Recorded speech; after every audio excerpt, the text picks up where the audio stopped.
어제 몇 시까지 일했어요? 새벽 2시에 간 직원도 있고요. 여기 계신 밤을 밤을 새웠습니다. 옷도 못 갈아입고 어제 그 꾀제장. 아, 어제 그대로네. 네. 어제 그대로네요.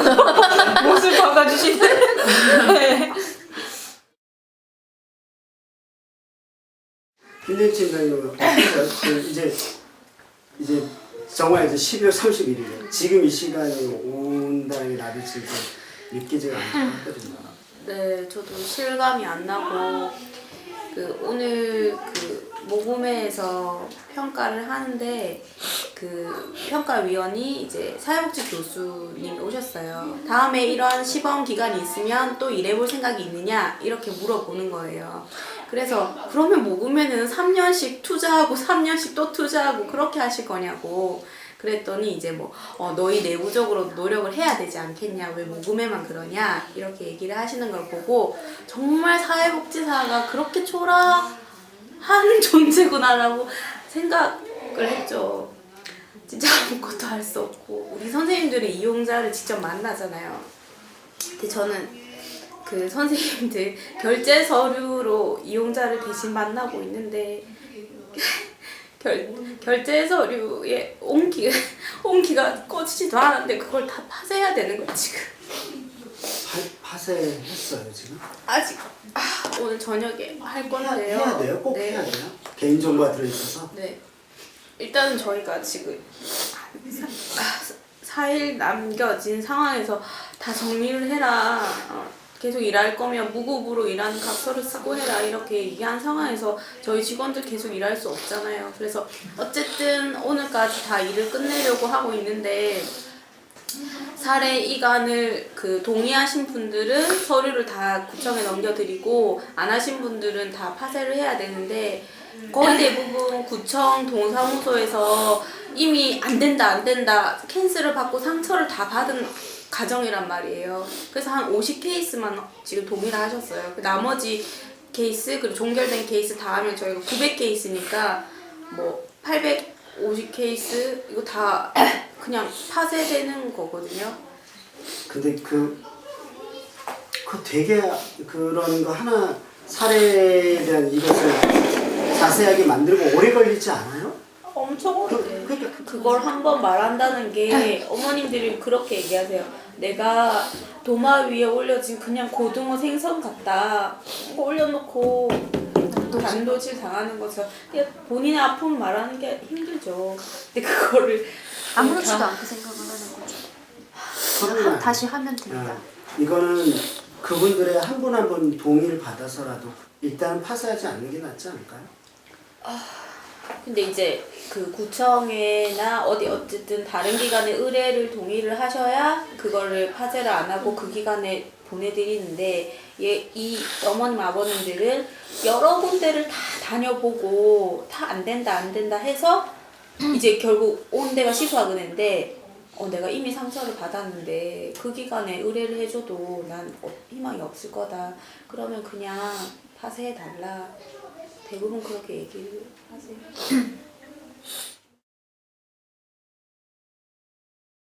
제가 궁금해요. 이렇게 만나서 해당 구의원하고 이런 식으로 7분 만나고 이야기해 본 적 있으세요? 들으려고를 안 하시니까요.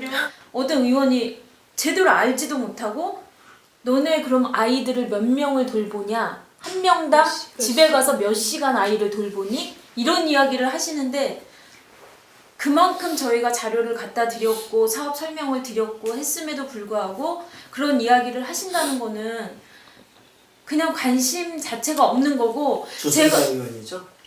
네. 아니 괜찮아요. 네. 그리고 저희가 제일 가장 억울하고 가장 지금도 자다가 벌떡벌떡 일어나는 게 뭐냐면 저는 최소한의 복지는 건드리면 안 된다고 생각을 해요. 주민의 복지를 놓고 돈이 있니 없니 그거를 따진다는 거는 그러면 그 대책을 마련해 놓고 그거를 저희를 기관을 없애는 거는 저희는 얼마든지 받아들인다는 거예요. 근데 그렇지도 않으면서 제대로 사업에 대한 이해도도 없으면서 그냥 이렇게 너무 억울한 거예요. 어쨌든 위원장님이랑 저희 전체 직원 인사드리러 갔었어요. 좀 시기는 늦어졌지만 그래서 이제 좀 쉽게 설명드리려고 그 예를 이제 송파구 예를 들었더니 이제 다르게 생각하시는 거죠. 아 얘네들 자기들 급여 계속 받고 유지하고 싶어서 그런 얘기를 하는구나. 그렇게 생각하시는 것 같으니까 딱 자르시더라고. 그만 갔다고 치면. 근데 제가 궁금한 거 있어요. 왜 자기 일자리를 지키려고 하면 안 되는 거야? 난 좀 이해가 안 돼. 어쨌든 뭐 결과적으로 그렇게 볼 수도 있지만 저희 시작이 그러지 않았던 것 같아요. 사실 목적이 그거였거든요. 우리 급여를 받기 위해서 우리 일자리를 지켜보자가 목적이 아니었고 그거 될 수도 있지만 시작점이 그거였던 것 같아요. 시소와 그네만 살려보자. 우리는 없어져도 된다. 그러니까 진짜 주민분들 생각하지 않으신다는 거에 되게 속상했던 게 그 다문화 가정 어머님이 그 의장님이랑 얘기를 하러 들어갔다 오신 다음에 이제 얘기를 해주셨는데 어머님이 얘기하시면서 그냥 다문화 가족 지원센터 연결해 주신대요. 그랬다는 거예요. 근데 이제 다문화 가족 지원센터에서 저희 쪽에 이제 사례 의뢰를 해주시거든요. 그러니까 그런 상황조차 모르시고 이 어머님도 하는 말이 저도 다문화 센터 이용하고 있잖아요. 근데 거기서는 이런 거 안 해주잖아요. 왜 저 사람들 알 텐데 그렇게 얘기해요? 이렇게 물어보시더라고요. 그러니까 진짜 과연 모르시는 거예요. 그 어머님처럼 왜 그러니까 다문화 가족 지원센터도 필요해요. 다문화 가정에는. 왜냐면 초기 왔을 때 코문이 얘기했어요. 자기 처음 왔을 때 한국말 배울 수 있고 그 다음에 그런 부분에 있어서는 너무 좋았지만 거기까지거든요. 그 어머님이 그냥 이렇게 얘기하셨어요. 다문화 가족 지원센터는 한국어 가르쳐주고 이렇게 해주고 시소와 그네는 아기 키우는 거 알려주고 도와주고 저 이제 둘째 낳을 건데 이제는 어떻게 하죠? 이렇게 하시더라고요. 그러니까 정말 주민분들이 다 아시는 걸 그냥 너무 정말 일상 행정에서 아는 그대로만 그냥 그리고 정말 화가 났던 건 심지어 그 찾아가는 어머님들을 그냥 서비스 하나 더 받으려고 악착같이 맞아. 달려드는 사람들처럼 대했다는 게 너무 도대체 화가 언제까지 도와달라 그러는 거냐. 초등학교 갈 거면 이제 됐네. 뭐 이렇게 이야기를 하죠. 김종길 위원장이 그렇게 이야기하지 않았어요? 일단 차라리 그 돈이면 그 돈으로 N분의 1. N분의 1에서 이렇게 주게 더 낫다. 그런 게 가장 커요. 저희도 생각을 한 게 사례관리는 사회복지사가 가가지고 함께 해주는 거잖아요. 근데 여기에서 전혀 모르던 사람이 여기서 만났어요. 만났는데 내가 이 사람을 도와줄 수 있을 것 같아요. 근데 도와주려고 마음을 먹은 사람도 그렇게 형편이 좋은 건 아니에요. 근데 뭐 애기 키우는 걸 보면서 힘들게 키우고 있으니 나도 형편이 넉넉하진 않지만 신발 사가지고 갖다 주고 떡국 끓여가지고 이거 다 해가지고 갖다 시각장애 드리고 어머니였어요. 네, 심지어 보지도 못하시는 시각장애이신데 아버지가 혼자 아빠가 혼자 아이를 키우는 게 너무 이제 마음에 걸린다 해가지고 그렇게 하는 것 자체가 사회복지사가 해줄 수 없는 부분인 거잖아요. 이거는 저희가 해주는 것도 한계가 있는데 다 옆에서 동네에서 살면서 이렇게 챙겨줄 수 있는 지지체계가 생긴다는 게 정말 큰 거거든요. 근데 그거에 대한 뭐 보지를 못해서 그러셨을 수도 있긴 하지만 전혀 뭐 돈으로만 주면은 다 해결되는다라고 생각하는 것 자체가 사회복지의 이런 그 실상이나 현실에 대해서 너무 멀리 떨어져 계실 것 같아요. 사회복지 신경 태하는 말이 입장을 바꿔보면 한 번만 입장을 좀 바꿔봤으면 좋겠어요. 그분도 누구든지 그분도 만약 자기 자식들이 자기 집에 한 번도 안 와요. 빈집에 혼자 있어. 돈만 보내줘. 꼬박꼬박 30만 한 달에 30만 원씩 꼬박꼬박 보내줘. 근데 아무도 오지 않아. 행복할까요? 뭐라는 거죠? 우리 주민들도 그래요. 수국 가정도 그래요. 돈만 꼬박꼬박 60만 원, 80만 원. 근데 아무도 오지 않아. 맨날 막걸리만 드시고 계시잖아, 할아버지들. 그건 아니잖아요. 어떤 과정을 통해서 어떻게 이루어지는 것을 본 적이 없어요. 단어 4글자로만 본 적이 많겠죠. 뭐 사회관리 실제 과정을 좀 설명해 줄 수 있는 분이 어떤 분이죠? 사례관리 일단 뭐 접수가 들어오면 저희가 가정방문을 먼저 나가요. 근데 저희가 지역에서 이제 6년간 이렇게 있다 보니까 그 외부에서 의뢰한 접수가 거의 70% 가까이 돼요. 거기서는 거의 구청, 복지관, 동사무소, 어린이집. 거기서 해결 못하니까 이쪽으로 다 예, 의뢰하는 거잖아요. 예. 그리고 그쪽 어린이집이나 이런 기관들은 시소학은행에 의뢰하면 해결이 될 수 있다 이런 거를 경험하시고 계속 의뢰를 해주시는 거죠. 그래서 의뢰를 해주시면 저희가 그 가정 방문을 선생님이 직접 나가서 그 환경을 직접 조사하고 그 부모님 그 조사를 해서 부모님 상담을 먼저 하고 그다음에 아이는 대화가 잘 안 되니까 저희가 아이를 이렇게 그 발달이 잘 되어 있는지 아이가 이렇게 장애는 없는지 심리적으로 괜찮은지 그런 그 테스트하는 도구들을 다 선생님들이 그 알고 계세요. 그래서 그걸 이용해서 몇 달에 걸쳐서 이렇게 하는 거죠. 그래서 가정, 아이 두 가지를 다 스크리닝 한 다음에 저희 내부적으로 우리가 할 수 있는 역할들 그리고 외부 기관들과 같이 할 수 있는 역할들 내부적으로 회의를 해요. 저희가 회의를 일주일에 한 번씩 하거든요. 회의를 하고 그 중간중간에 계속 보호자랑 만나서 우리는 이런 것들을 하고 싶은데 어머님은 어떠냐 이렇게 해서 맞추는 거예요. 그래서 저희가 그 케이스마다 다 프로그램들이 달라요. 그게 케이스마다 다 다르니까 그런 거를 저희가 선생님들이 직접 가서 한 명 한 과정을 다 하고 그 기록들을 또 다 남기고 그런 일련의 과정들을 하고 그 안에서 저희가 정말 이렇게 물질적으로 해드린 게 별로 없어요. 뭐 아시겠지만 예산 자체가 작다 보니까 해드린 건 없고 상담하고 연계시켜주고 뭐 이웃 만들어주고 뭐 후원 연계해드리고 그런 식으로 지원을 하면서 이제 정말 초등학교까지 잘 갈 수 있도록 지원을 하고 있죠.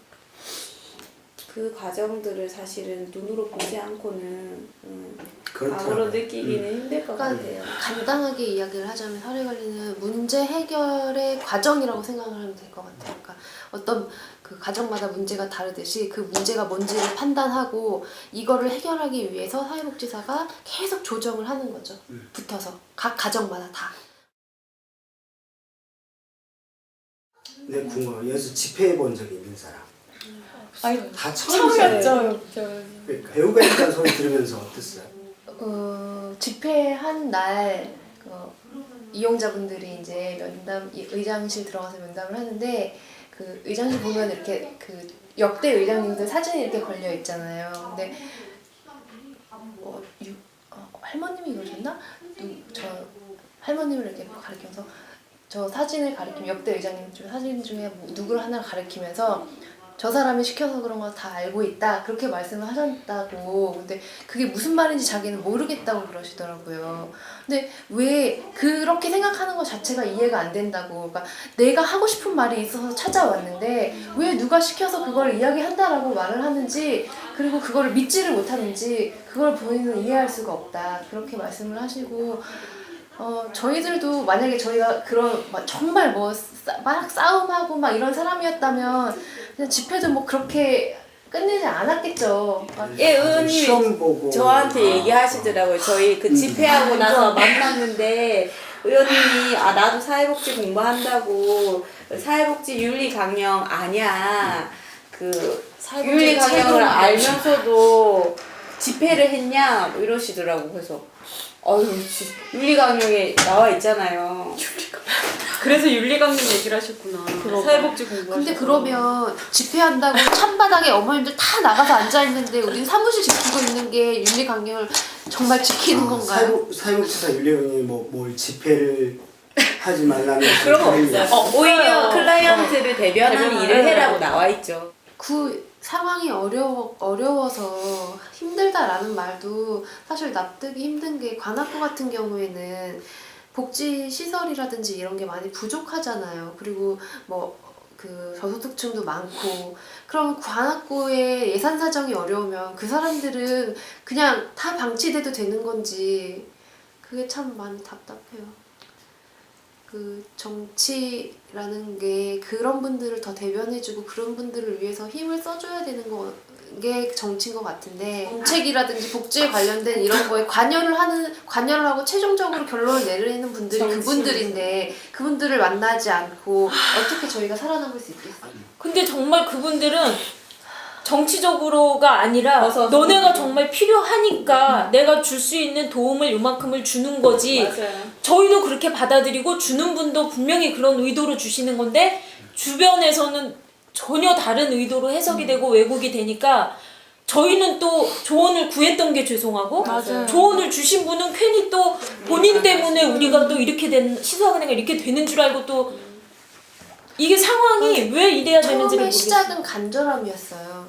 저희가 정말 이게 필요하고 지켜내고 싶은데 우리가 할 수 있는 거는 정말 아무것도 없어요. 근데 관심을 갖고 이게 왜 필요한 건데 뭐 이용자분들의 이야기를 들어보자. 니네가 와가지고 그럼 설명을 한번 해봐라. 하는데 저희가 정치인이니까 만나면 안 돼. 뭐 이렇게 할 수는 없잖아요. 가가지고 뭐라도 설명을 하고 이런 게 정말 필요하니까 도와주십시오라고 부탁하고 읍소하고 이렇게 할 수밖에 없었고 안 그러면 저희 진작이 없어졌어요. 근데 그걸 가지고 정치적이라고 이야기를 하면 근데 아셔야 돼요. 주민분들도 아세요. 내가 얘기했을 때 누가 같이 울어줄 수 있는 사람인지 누가 이 사람은 벽인지 다 아시더라고요. 이번 좀 시사은행 아셔야 건을 될것 통해서 더 많이 아셨죠. 그렇게 이야기를 하시죠. 그러니까 정말 억울하지만 하나의 변화된 점이 있다면 어머님들이 선거 잘해야 되겠구나. 네, 맞아. 이 소리는 정말 많이 들었어요 저희가. 그거 어머, 하나는 성공했어. 우리가 기억을 해야지. 정확하게 기억해야지. 걱정하지 마라. 우리가 정말 기억하겠다. 이렇게 이야기를 하시더라고요. 어쨌든 뭐 사람이 감정을 가진 사람이기 때문에 뭐 그런 것들 때문에 감정적으로 그럴 수도 있다고 생각을 하지만 어쨌든 한 발 뒤로 물러서서 감정을 빼고 오로지 주민만 보고 뭐든지 행정이든 그 의회든 주민만 보고 판단을 해야 되는 게 맞다고 생각하고요. 뭐 저희는 뭐 이렇게 저희 간악구 영유아 가정은 이렇게 내팽개치더라도 다른 복지 결정을 하실 때는 정말 주민만 보고 객관적인 결정을 해주셨으면 좋겠어요. 저는 5년 정도 된 것 같아요. 이 5년이 참 애매한 것 같은데 이제 벌써 3번째 기간이거든요. 한마디로 진짜 사회복지사로서 사회복지 일을 하는 것 자체가 솔직히 외부의 많은 영향도 있고 내부적인 어려움도 있고 참 많이 힘들다. 네. 그러면서 이제는 다른 기관에 가서 또 이렇게 일할 수 있을까? 네. 항상 이제 진심이 통한다라고 생각하고 어머님들한테 진심 다해서 하고 그리고 우리 문서 저렇게 파쇄되지만 한 줄 한 줄 써내려갈 때 정말 어머님들 입장에서 생각해 보면서 우리 어머님이나 우리 아이들한테 이렇게 해주면 더 좋을까? 이게 좋을까? 저게 좋을까? 뭐 물건을 하나 살 때도 정말 많은 고민을 하고 고심을 하고 그렇게 사거든요. 저희는 정말 돈 한 푼 정말 100원 하나 허투루 쓰지 않으려고 정말 검색도 여러 번 하고 그렇게 해서 저는 정말 이용자분들 생각하면서 정말 이랬다고 생각했는데 진짜 진심은 통하지가 않더라고요. 간악구에서. 뭘 어떻게 손 써볼 수가 없다는 그거 너무 무기력해지는 거 정말 그러니까 저희는 중간 입장이잖아요. 이용하시는 분들을 대변해야 되고 그리고 구나 의회 입장을 전달해 드려야 되고 근데 그 가운데서 우리가 할 수 있는 역할이 너무 없었어요. 어쨌든 사회복지사라는 그 직업 자체가 쉬운 일은 아닌 거는 맞는 것 같아요. 그렇긴 한데 그 사회복지라는 거 자체가 어떻게 이렇게 정치에 휘둘릴 수가 있는지 모금회에서 평가를 오신 교수님이 물어보셨어요. 나중에라도 이런 사업이 있으면 해보고 싶냐. 저 다시는 안 하고 싶다 그랬어요. 다시는. 그러니까 이 일 자체가 싫은 건 아닌데 이런 무기력함 내가 해결할 수 없는 그런 거를 정말 다시는 겪고 싶지 않아요. 저는 억울하게 본 것 같아요. 우리의 의도는 요건데 너무 많이 왜곡돼서 다시 저희들 결론은 우리가 다 못된 거, 우리가 잘못한 거 이렇게 되니까 저희는 그냥 서비스 대상자만을 생각하고 했던 행동들이 이제는 그게 다 화살이 돼서 저희한테 오고 결국엔 그렇다고 우리가 이 센터를 지켜낸 것도 아니고 그러니까 그 상처가 너무 큰 거.